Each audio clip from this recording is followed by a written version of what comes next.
एस्टेन channel के खास मुलाकात कार्यक्रम में आप सभी दर्शकों का स्वागत है। हम हर रोज़ एक नए मेहमान से आपको रूबरू कराते हैं। आज इसी श्रृंखला में हमारे साथ कोटा मेडिकल कॉलेज से संबद्ध एमबीएस हॉस्पिटल के अधीक्षक डॉक्टर धर्मराज जी मीणा साहब से सबसे बड़े जो अस्पताल है उसकी व्यवस्थाओं के बारे में भी जानेंगे। साथ ही डॉक्टर साहब से हम इनकी शिक्षा दीक्षा कहाँ से हुई, इनका जीवन परिचय कहाँ से है, इन्होंने सेवाएं कहाँ कहाँ दी, इस बारे में हम आपको अवगत कराएंगे। हम आइए बात करते हैं डॉक्टर धर्मराज मीणा साहब से। साहब, आपका हमारे स्टूडियो में बहुत बहुत स्वागत है। नमस्ते सर, थैंक यू सर, मुझे यहाँ बुलाया उसके लिए बहुत बहुत धन्यवाद। मैं सबसे पहले ये बताना चाहता हूँ कि मैं एक बहुत ही छोटा सा गांव है हमारा, 200-250 घरों की बस्ती है, सभी समाज के लोग रहते हैं वहाँ पे। मैं वो गांव है मोंडगसा है, हिंडोली तहसील में आता है और बूंदी ज़िले के अंदर आता है।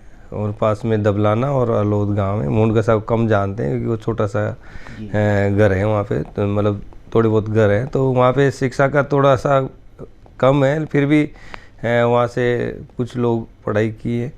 तो मैं भी उसी गांव में प्राइमरी स्कूल में पढ़ा हूँ। पहले गवर्नमेंट की प्राइमरी स्कूल है, उसके बाद पास का गांव है दाबैयों का नया गांव, वहाँ तक मैं 6 से 8 तक पढ़ा। और उसके बाद में आगे स्कूल नहीं था वहाँ, तो फिर एक जो समाज कल्याण विभाग का छात्रावास चलता है हिंडोली में, तो 9th क्लास में मैं वहाँ चल गया था, क्योंकि परिवार वाले कह रहे थे कि अब हम तो यहाँ तो नहीं करा पाएंगे, यहाँ बूंदी वगैरह नहीं बेच पाएंगे, आप छात्रावास में चल जाओ तो वहाँ पे पढ़ लोगे।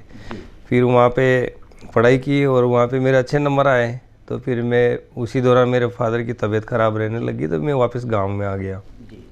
फिर पास में अलोद है, वहाँ से मैंने 10th किया और साथ में खेतीबाड़ी का काम भी देखा और पिताजी की सेवा भी की, क्योंकि मैं सबसे बड़ा था। हमारे 6 भाई हैं और 3 बहनें हैं, उनमें सबसे बड़ा मैं ही था, तो सारा मेरे ऊपर काफ़ी जिम्मेदारी थी। फिर उसके बाद 11th और 12th में सब्जेक्ट चेंज हो जाता है, कस्बे में सब्जेक्ट नहीं था अलोद में, तो बायोलॉजी लेने के चक्कर में हम बूंदी आ गए और वहाँ से डेली अप डाउन करते थे 11th-12th में, क्योंकि पिताजी का स्वास्थ्य ऐसे रहता था, साथ में खेती भी। और सबसे बड़ी बात ये थी कि मेरी जो शादी है वो भी 5th क्लास में ही हो गई थी, बचपन में। तो वो ये था कि सबसे बड़ा है और ये स्वास्थ्य सही नहीं रहता, तो एक ही तो हम दो की तो शादी करते थे, इस चक्कर में शादी भी पहले हो गई थी। और इस दौरान पढ़ाई की बायोलॉजी के बारे में भी ज़्यादा नहीं जानते थे। हमारे एक गुरुजी थे, तो उन्होंने कहा था कि बायोलॉजी ले लो, इसमें ज़्यादा पढ़ना नहीं पड़ेंगे, डॉक्टर बन जाओगे तुम लोग, तो उनके कहने पे ले लिया। फिर उसके बाद 12th किया 94 में, 92 में तो 10th किया, 94 में हमने 12th किया। उसके बाद में पॉलिटेक्निक में चल गया, क्योंकि परिवार वाले कह रहे थे कि नहीं अब हम आगे कोचिंग वगैरह की तैयारी नहीं करा पाएंगे, और आप ऐसा करो 10th बेसिस पे पॉलिटेक्निक कॉलेज है, उसमें उस टाइम 10th बेस पे ले रहे थे लोग।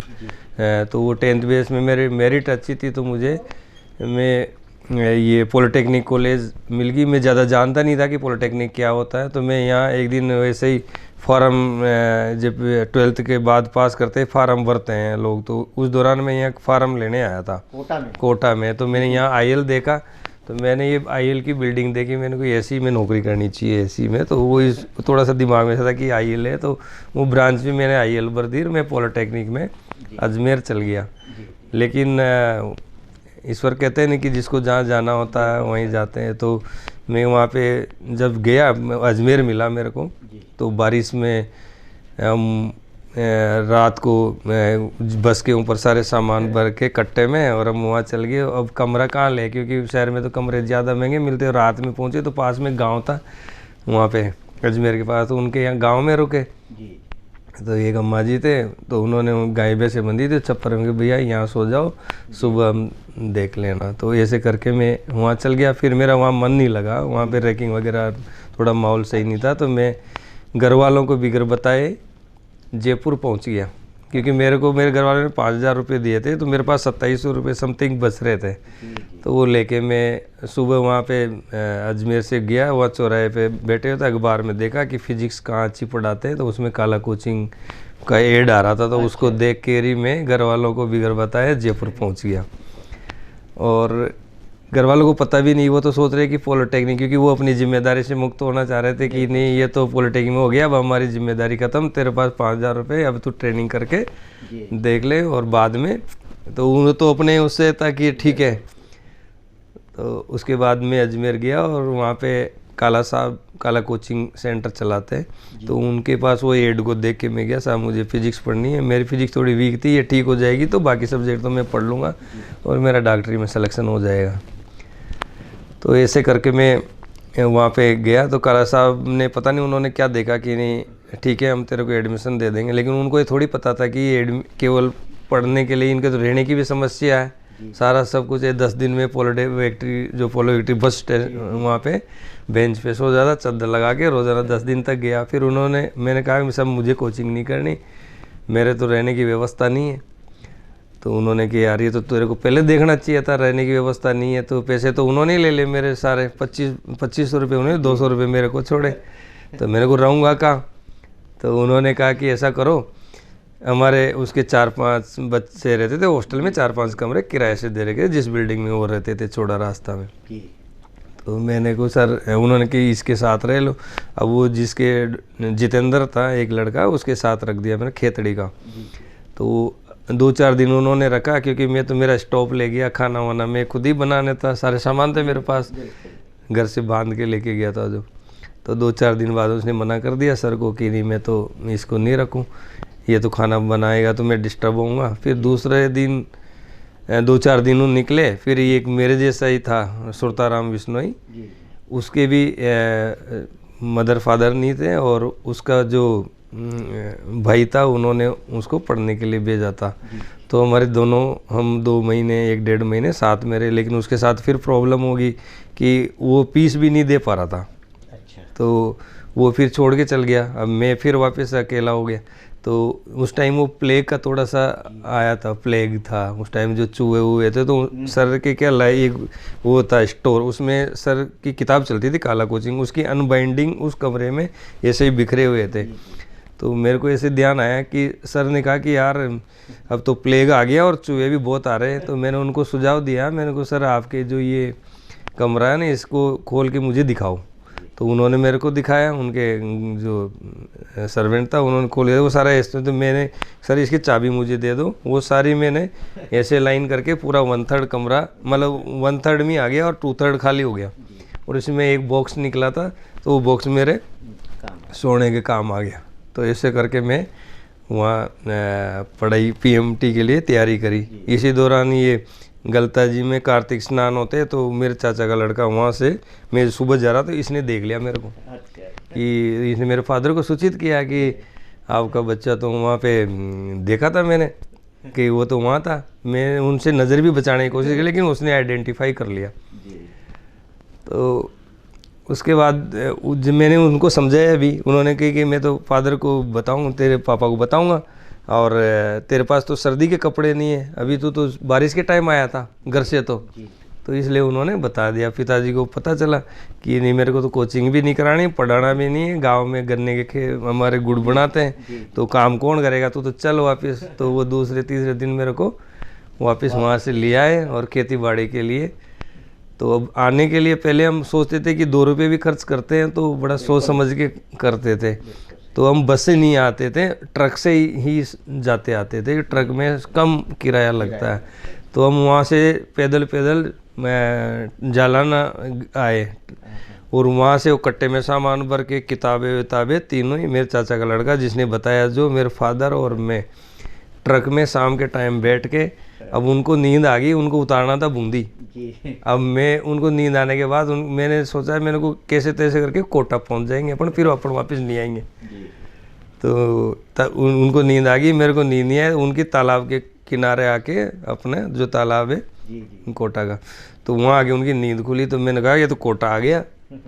तो उन्होंने कहा कि नहीं, अब आप मेरे सामानों का आप कोटा उतार दो, भले आपको काम कराना है 10-15 दिन, महीने भर, अपन गुड़ जो बनाना खेत को खाली करवा दूंगा। लेकिन वो गांव में क्या होता है, क्योंकि उनको पशुओं को भी साथ में चारा चलाना होता है, तो वो धीरे धीरे करते हैं। उस जो 1 महीने के काम है उसको 4 महीने में करते हैं, कि धीरे धीरे लोड भी नहीं आए, पशुओं का चारा चलता रहे, अपना भी काम होता रहे, गुड़ भी बनता रहे, मतलब इस तरह से करते हैं। तो वो तो अड़ गए कि नहीं इतने दिन में नहीं। तो फिर मैंने जैसे तैसे करके मैं 1-1.5 महीने सामानों को यहाँ पे रख के, सामान यहाँ पे क्या मेरे ससुराल कई एक इसमें कैशियर थे, यहाँ पे देना बैंक है मुर्दर होटल के पास, उसमें तो वो सामने ही रहते थे। तो मेरे को ध्यान था कि मैंने उनसे बात कर लूँगा ना, इनके ये यहाँ रहते तो यहाँ सामान डाल दूँगा मैं। तो ऐसे करके सामान डाल दें वहाँ पे, और मैं घर चल गया। वापस आके मैंने पढ़ाई की, और मेरा पीएमटी में हमारी जो एसटी कैटेगरी उसमें 4th रैंक आई, और मेरे को मेडिकल कॉलेज एसएमएस अलॉट हो गया। और उस दौरान भी ऐसी स्थिति बनी कि मैं ज्वाइनिंग करने जाना कैसे, काउंसलिंग में जाने के लिए बाढ़ आ रही थी हमारे जो गांव है नदी के किनारे, तो बाढ़ आ गई, तो बूंदी तक आना भी बड़ा मुश्किल काम था। तो बूंदी आने के लिए हमने उषा शर्मा मैडम उस टाइम कलेक्टर थी कोटा की, वहाँ की बूंदी की, तो इनसे संपर्क करके इन्होंने जैसे तैसे व्यवस्था करके मैं कोटा जयपुर पहुँचा के अब काउंसलिंग में हो गया हमारा। उसके बाद फिर वहाँ जयपुर से एसएमएस की। उस दौरान मेरे फादर का ट्रीटमेंट, उनको कैंसर हो गया। जब मैं ज्वाइनिंग करने गया उसके 10-15 दिन बाद उनको कैंसर, वो जो बीमारी चल रही थी वो कैंसर में डिटेक्ट होगी। तो उनका इलाज भी करवाते रहे और पढ़ते भी रहे, और हम MBBS लगातार मैं हर साल पास होके सही टाइम पे पास कर ली। इस दौरान मैंने पीजी के एग्ज़ाम दिया, पीजी में मेरी मतलब 2nd रैंक, और ऐसे करके मेरे को रेडियोलॉजी सब्जेक्ट मिल गया। अब रेडियोलॉजी सब्जेक्ट के बारे में भी इतना जानते नहीं थे, घर वाले तो सर्जन बनाना चाह रहे थे कि वो क्या पता उनको रेडियो डायग्नोसिस क्या होता है। तो मैं फिर वो कोटा इसलिए ले लिया क्योंकि गांव में खेतीबाड़ी भी देखते रहेंगे, पिताजी को भी संभाल लेंगे, और कोटा ले लिया मैंने। तो यहाँ पे भी कोटा में पहला पीजी का जो पीजी स्टार्ट हुई यहाँ पोस्ट ग्रेजुएशन, उसका मैं पहला कैंडिडेट हूँ। यहाँ के जो प्रिंसिपल थे GL वर्मा साहब, उनके अंडर में मैंने काम किया है, और सारा पीजी उन्हीं के अंडर में। और अकेले ही स्टूडेंट था, 4-4 एग्जामिनर होते थे, अकेले ने एग्ज़ाम दिए उस सेशन में। तो कोटा में पहला पीजी कैंडिडेट हूँ मैं, और सही टाइम पे पास करके फिर तो 5-6 महीने थोड़ा प्राइवेट में काम किया। उसके बाद फिर वापस मैं 2006 से यहीं लगातार इसी विभाग में, कोटा में रेडियोलॉजी विभाग में सेवाएं दे रहा हूँ, जहाँ हमारे सोनोग्राफी होते हैं, एक्सरे होते हैं, CT स्कैन, MRI तीनों अस्पताल में चलती है।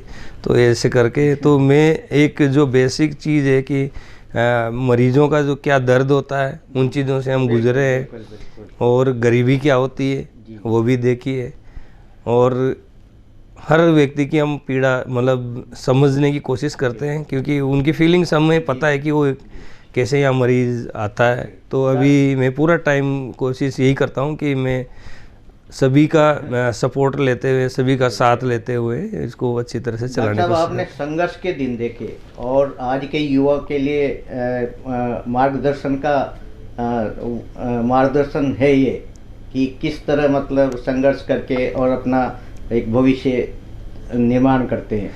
डॉक्टर साहब, संभाग का सबसे बड़ा अस्पताल है महाराव भीम सिंह हॉस्पिटल। जी सर। इसमें ग्रामीण लोग अभी भी कई सुविधाओं को नहीं समझ पाते। अब यहाँ कितने विभाग हैं और कितने बेड है और क्या हाड़ौती की जनता को उचित सुविधाएं मिलती है? सर जो MBS हॉस्पिटल है वो सही है कि संभाग का सबसे बड़ा हॉस्पिटल है, और पहले की तुलना में काफ़ी सुधार हुआ है, सुविधाओं का विस्तार हुआ है, और सभी लगभग सभी सब्जेक्ट के विशेषज्ञ, सभी बीमारियों के जानकार डॉक्टर है, सभी विभाग चलते हैं। पहले 750 बेड थे, अभी बढ़ के कुछ मतलब 1153 समथिंग बेड हुए हैं। लेकिन अभी हमारे को जो मेन पावर जो मिली हुई है वो 750 के हिसाब से ही है। जैसे नर्सिंग स्टाफ है, पैरामेडिकल स्टाफ है, और कुछ जो सुपर स्पेशलिटी वाले हॉस्पिटल जो है, जैसे यूरोलॉजी है, न्यूरोलॉजी है, गैस्ट्रो एंट्रोलॉजी है, और जो कार्डियोथोरेसिक सर्जरी है। तो कुछ विभाग सुपर स्पेशलिटी मेडिकल कॉलेज की तरफ चल गए, बट हमारे यहाँ न्यूरोलॉजी की तो कंप्लीट सुविधा है। यूरोलॉजी के भी ऑपरेशंस होते हैं, उनके डे फिक्स हैं हमारे यहाँ होते हैं। यूरोलॉजी, गैस्ट्रो के, नेफ्रो के, सबके अब ओपीडी होते हैं। तो सुविधाएं सारी है। और हम सभी से ये कहना चाहते हैं कि हम मतलब हमारे यहाँ लगभग जो भी पेशेंट आता है, जो भी गरीब आदमी आते हैं रोगी, तो उनकी हम भरसक प्रयास रहता है कि उनको अच्छी सुविधाएं मिले। और अभी प्रेजेंट टाइम में लगभग जो भी पेशेंट आता है और सेटिस्फैक्ट्री होता है। थोड़ा बहुत जैसे जो रजिस्ट्रेशन पर्ची पे थोड़ी भीड़ भाड़ होती है, कुछ प्राइवेट फर्म के जो लोग होते हैं उनसे थोड़ा सा जो बिहेवियर मैनेजमेंट की अभी भी हमें सुधार करने की ज़रूरत है। उसको हम फेज मैनर में ट्रेनिंग दे के कि अस्पताल में दुखी आदमी आता है, कोई अच्छे आदमी ऐसे चलते फिरते तो नहीं आते, और दुखी आदमी आते हैं तो हमें भी ये सोचना चाहिए कि उसकी वो कैसे आया है। आज अपन उनकी जगह होते तो अपन भी इरिटेट हो के आते। सबसे पहले अपने मरीज़ की इलाज के बारे में सोचते, तुरंत आते उसका इलाज हो। तो हमारा मेन फोकस ये है कि जो भी मरीज़ आए उसको तुरंत और समुचित इलाज मिले, चाहे ऑपरेशन हो, चाहे दवाई हो, चाहे बेड हो, चाहे उसका बेड शीट हो।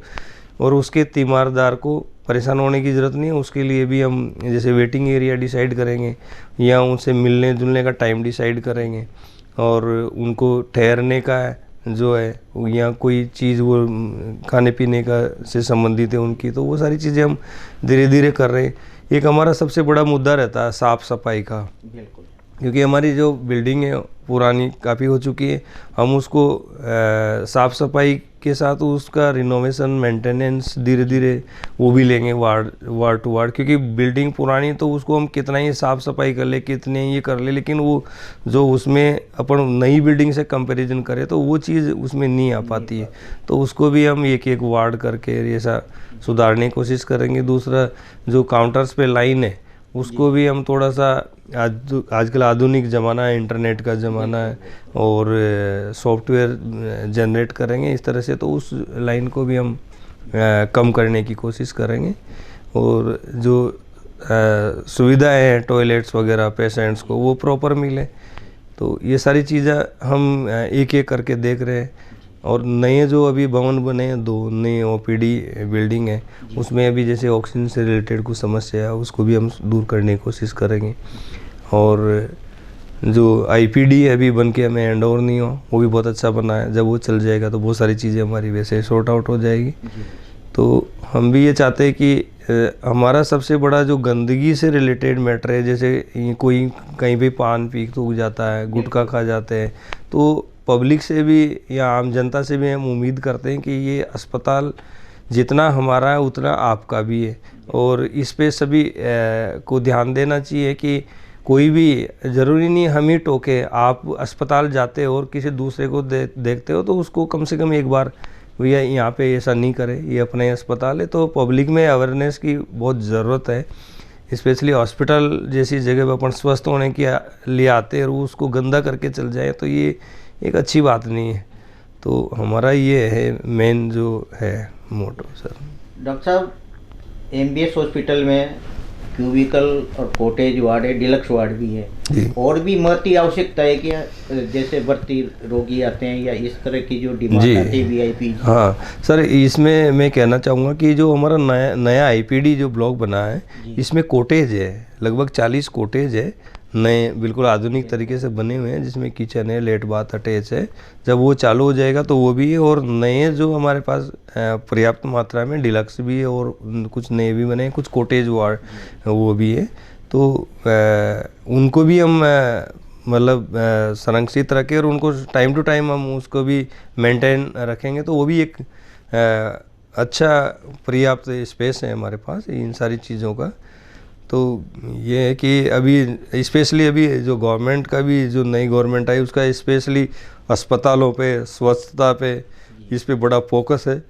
और मैं चाहता हूँ कि इस तरह की विजिट अगर होती रहती है वीक टू वीक, तो इससे सभी जो स्टाफ है, फैकल्टी है, उनमें भी ये रहेगा कि विजिट होती है तो उसका फ़र्क बिल्कुल पड़ता है, और इसका फीडबैक जाता है और सुधार आता है, तो हमें भी ये जोश मिलता है कि वैसे भी हम ओपीडी का सुबह राउंड लेते हैं, अस्पताल का राउंड लेते हैं, तो उससे भी चीज़ों में फ़र्क पड़ता है। और ये गवर्नमेंट अगर इस तरह से करती है तो बहुत अच्छा इनिशिएटिव है और ऐसा होना चाहिए और हर गरीब को सुविधा मिलनी चाहिए। ये डॉक्टर साहब, जो कॉटेज और ये क्यूबिकल और डिलक्स वार्ड की आवंटन प्रक्रिया कैसे होती है? जैसे मान लो किसी को जाना हो और वो नहीं कि मुझे तो क्यूबिकल ही चाहिए या कॉटेज चाहिए, तो उसका आवंटन किस तरह करते हैं आप?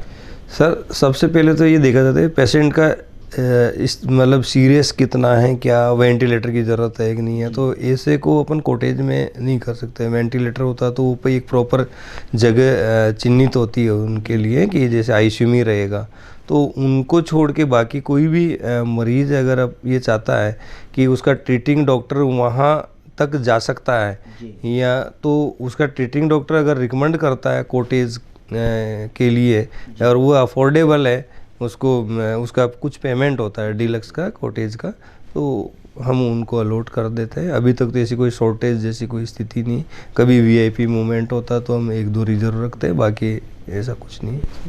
डॉक्टर साहब, जो सरकारी योजनाएं हैं जैसे चिरंजीवी है, तो इनका ग्रामीण और ये गरीबों के लिए कितना हितकारी है, और आपके अस्पताल में इस तरह की क्या सुविधाएं हैं? सर, चिरंजीवी योजना एक तरह से ऑटो फाइनेंस जैसा ही है। हर पेशेंट आता है, इलाज करके चल जाता है अगर उसका चिरंजीवी कार्ड बना रहता है।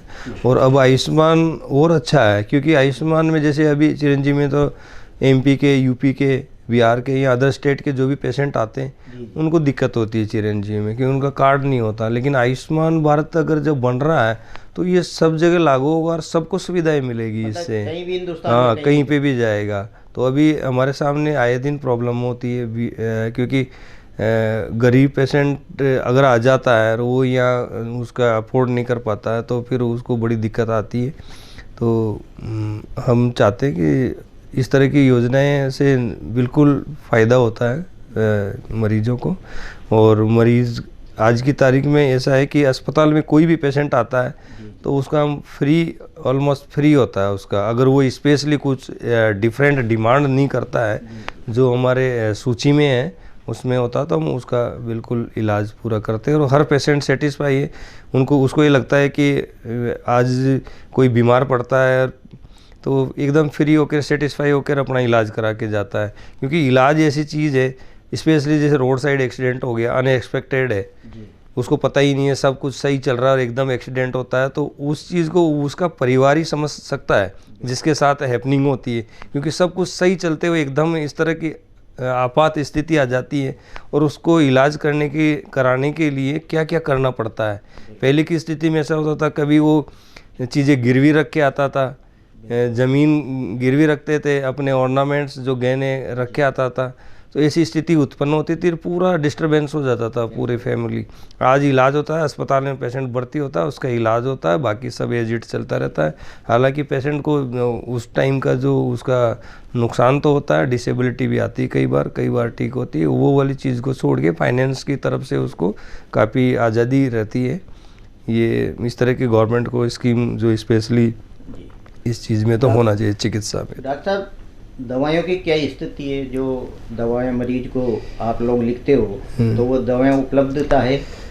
सर, इसमें हमारा ये सिस्टम होता है कि अभी जितनी गवर्नमेंट ने जो लिस्ट बना रखी है, सबसे पहले तो हम ये करते हैं कि या हमारे अस्पताल में मरीजों को क्या क्या दवाइयाँ दी जाती हैं, तो सभी विभाग से हम डिमांड लेते हैं कि हम इस तरह की दवाइयाँ देते हैं। और आमतौर पे यही दवाइयाँ आती हैं, कुछ 1-2 को छोड़ के, उस तरह की हम गवर्नमेंट को भेजते हैं। सरकार वो दवाइयाँ अवेलेबल करा देती है तो हम पेशेंट को दे देते हैं। जिन दवाइयों को अवेलेबल नहीं कराती उसके बारे में वो बता देती है कि ये अपने स्तर पे आप इनको दिला दो। तो हमारे पास 2 तरीके होते हैं इसके। एक तो प्रधानमंत्री की जो शॉप होती है, सबसे पहले वहाँ बेचते हैं क्योंकि वो सबसे सस्ती होती है, वो वहाँ नहीं मिलेगी फिर हम उपभोक्ता पे बेचते हैं।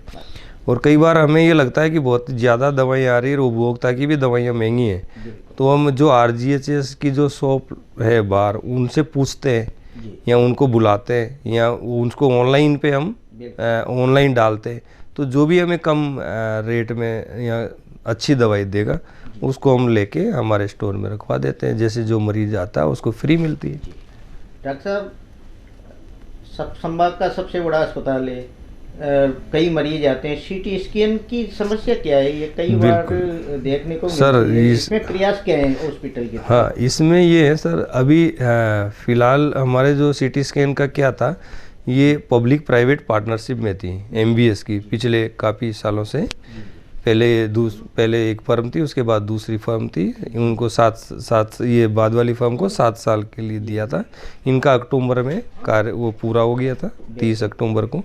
फिर हमने उनसे रिक्वेस्ट की थी तो उन्होंने 1 महीने का मतलब दिसंबर तक उन्होंने बढ़ा दिया था, 4-5 दिसंबर तक, क्योंकि उस दौरान हम पहले 2 बार टेंडर हमने किए थे, किसी कंपनी ने पार्टिसिपेट नहीं किया, और इसके बाद आचार संहिता लग गई थी तो उन्होंने 1 महीने का बढ़ा दिया था।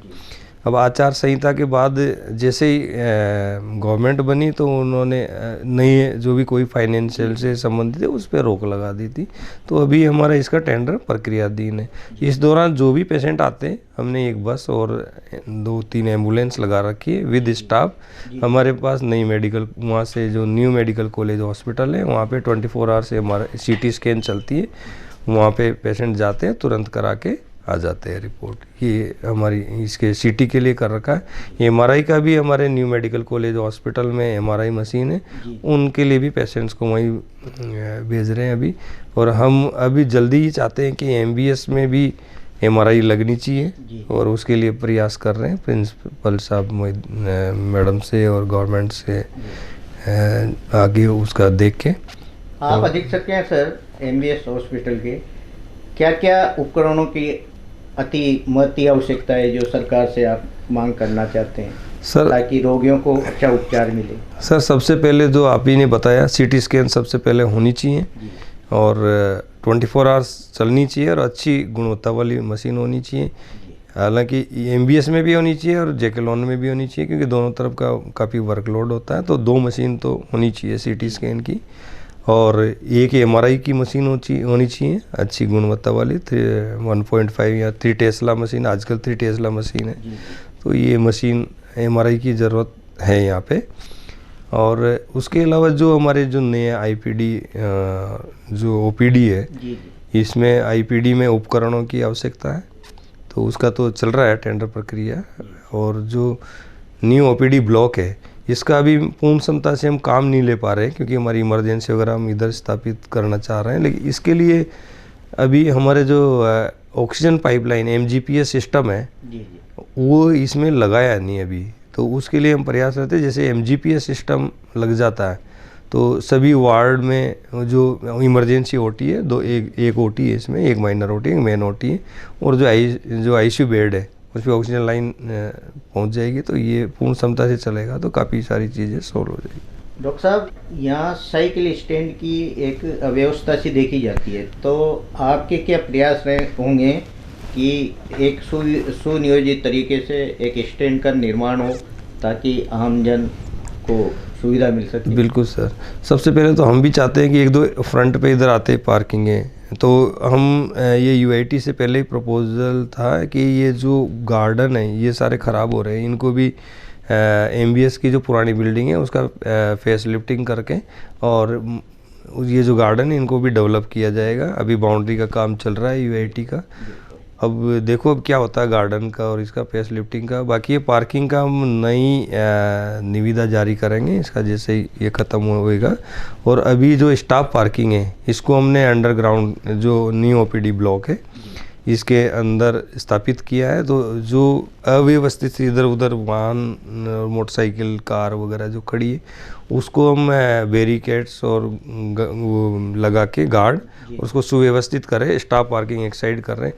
तो ये ठेकेदार को जो ठेका दे रखा है ये अभी पता ही नहीं चल रहा है ये कहाँ पार्किंग करा रहा है, कहाँ नहीं कर रहा है, कौन जा रहा है, किससे पूछ रहा है। हालांकि हमने इसे बोर्ड लगवा दिया वहाँ पे, रेट का वो करवाया सिस्टम, और जो इसको जो एरिया दे रखे उसको भी हम एक चिन्हित स्थान करना चाह रहे हैं तो हमारा इस पे विशेष प्रयास है, क्योंकि एक हर चीज़, छोटी सी चीज़ भी अगर ख़राब रहती है तो इतने बड़े हॉस्पिटल को मैनेज करते हैं, और एक छोटी सी चीज़ ख़राब रहती है तो वो गलत इंप्रेशन जाता है, क्योंकि कोई हर बार तो आता नहीं है वहाँ, एक बार आता है और उसको ऐसा सुनने को मिलता है, या उसकी गाड़ी उठा लेता है या उसको फ़ाइन लगा देता है, तो एक गलत मैसेज जाता है, और वो कई जगह रेप्लिकेट होता है कि मैं वहाँ गया, ऐसा हुआ, ये। तो हम चाहते हैं कि एक एक चीज़ को हम सीरियसली ले रहे हैं और उसको भी हम सॉर्ट आउट करने का कोशिश कर रहे हैं। डॉक्टर साहब, ये कई बार देखा जाता है कि जेब कचरे, चोरों चक्के इस तरह प्रवेश कर जाते हैं,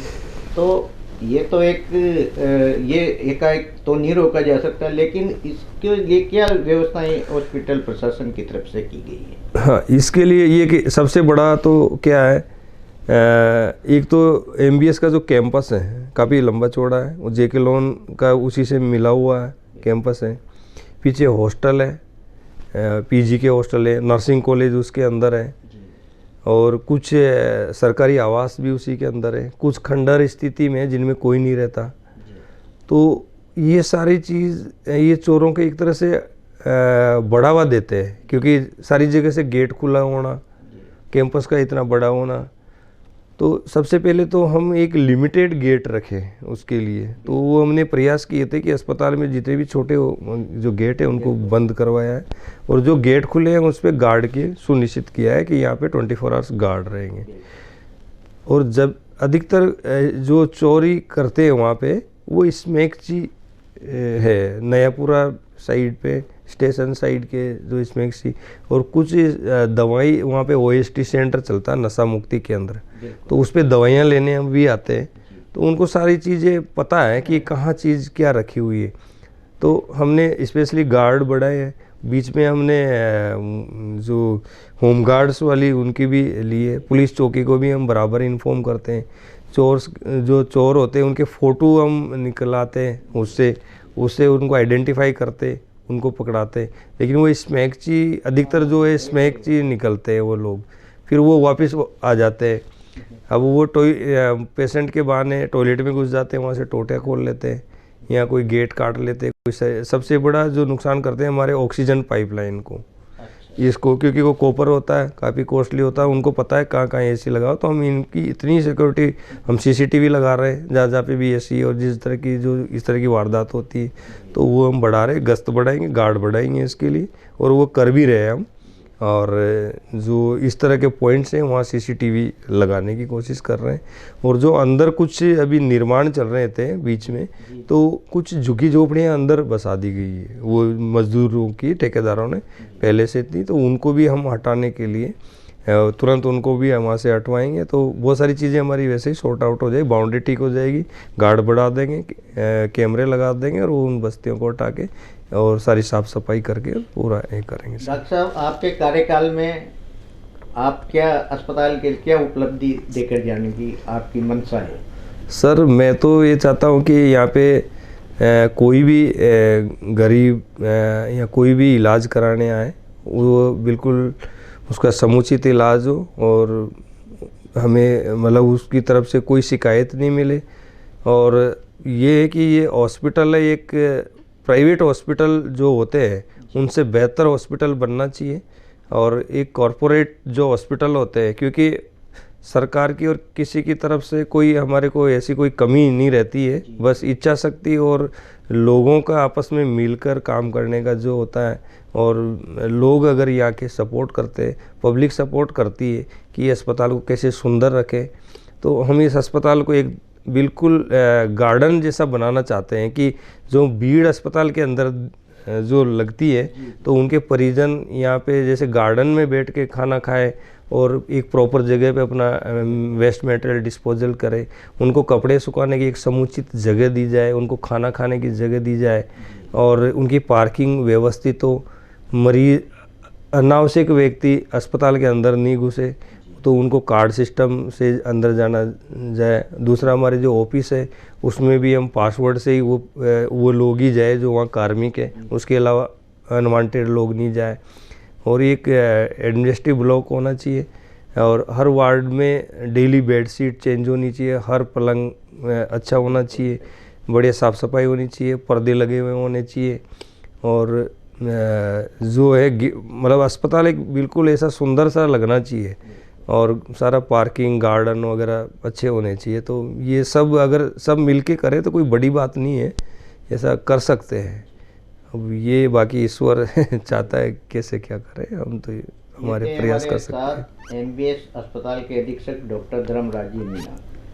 डॉक्टर साहब ने एमबीएस अस्पताल से संबंधित लोगों की सुविधाएं के बारे में जानकारी दी, और आगे जो इनकी कार्यकाल में जो उपलब्धि रहेगी उसके बारे में भी इन्होंने आप सबको बताया।